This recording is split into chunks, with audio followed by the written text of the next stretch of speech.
안녕하세요. 오늘의 질문 한 잔 시간이 돌아왔습니다. 와!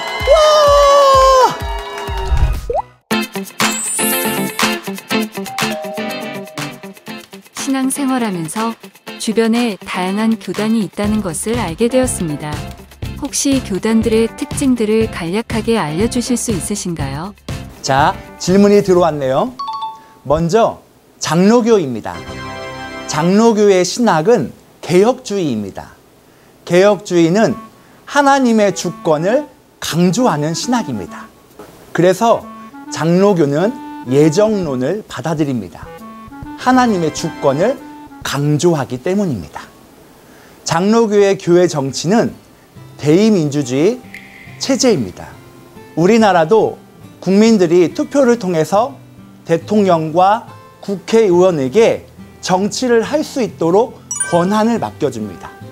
장로교에서도 마찬가지입니다. 교회 성도들이 목사와 장로를 뽑아서 그들이 성도들을 가르치고 양육하는 권한과 그 교회의 거룩함을 유지할 수 있도록 그들에게 권한을 주는 것입니다. 이러한 권한을 부여받은 조직을 교회에서 당회라고 하고요. 또 지역별 체계를 이룬 노회, 그리고 더 큰 조직인 총회라고 말합니다.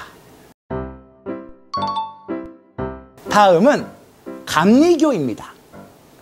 감리교는 존 웨슬리의 신학을 따릅니다. 웨슬리는 영국 국교회 안에서 개혁운동을 하다가 웨슬리를 따르는 사람들 때문에 감리교를 설립하게 되었는데요. 웨슬리의 신학은 개혁주의와 비교했을 때 인간의 책임을 좀 더 강조합니다.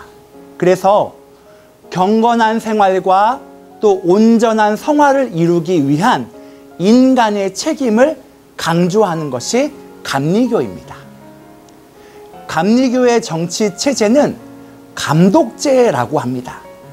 전체 조직을 총괄하는 감독회장, 그리고 좀 더 넓은 지역을 총괄하는 연회감독, 그리고 좀 더 작은 지방을 총괄하는 감리사, 그리고 교회를 담임하는 목사, 이렇게 계층적인 구조를 가지고 있습니다. 상위 조직에 있는 분들이 목회를 하는 목사를 감독하는 구조가 감리교입니다. 다음은 성결교입니다. 성결교도 감리교와 비슷하게 웨슬리의 신학을 따르고 있는데요. 기본적인 내용이 좀 비슷합니다. 그런데 왜 다른 교단을 설립하게 되었을까요? 웨슬리는 영국 국교회 안에서 개혁운동을 하다가 웨슬리를 따르는 사람들 때문에 감리교를 설립하게 되었다고 설명드렸잖아요. 시간이 지나서 감리교가 처음 강조했던 성결한 삶에 대한 강조가 약화된 시기가 있었습니다. 그때 하나의 개혁운동이 일어났는데 그 운동을 무엇이라고 하냐면 홀리네스 무브먼트라는 성결 운동이 일어나기 시작합니다. 그래서 이 운동이 일본으로 흐르게 됩니다.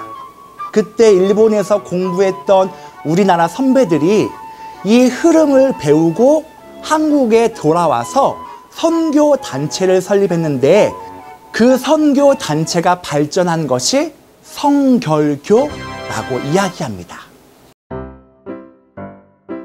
자, 마지막으로 침례교입니다. 침례교는 하나님의 주권을 인정하는 개혁주의나 또 인간의 책임을 중요하게 여기는 웨슬리안 같은 어느 한쪽을 따르지 않습니다. 두 개 다 수용합니다. 그런데 이 침례교에서 가장 중요하게 생각하는 것은 세례관입니다. 침례교는 머리에 살짝 물을 대는 정도가 아니라 물에 잠기는 방식을 받아들이기 때문에 침례교라는 이름을 갖게 되었는데요.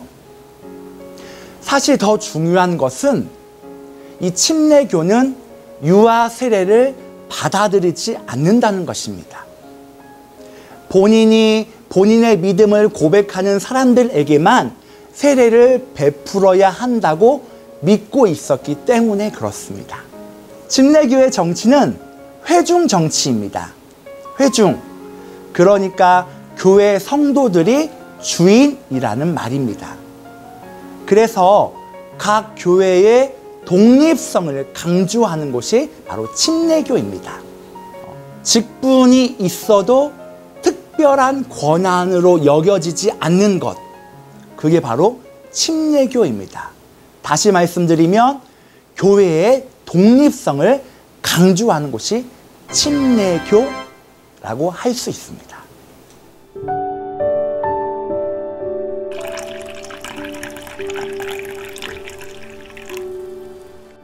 그런데 이 4개의 교단 중에 다른 부분도 있지만 중요한 것은 공통점이 있다는 사실입니다.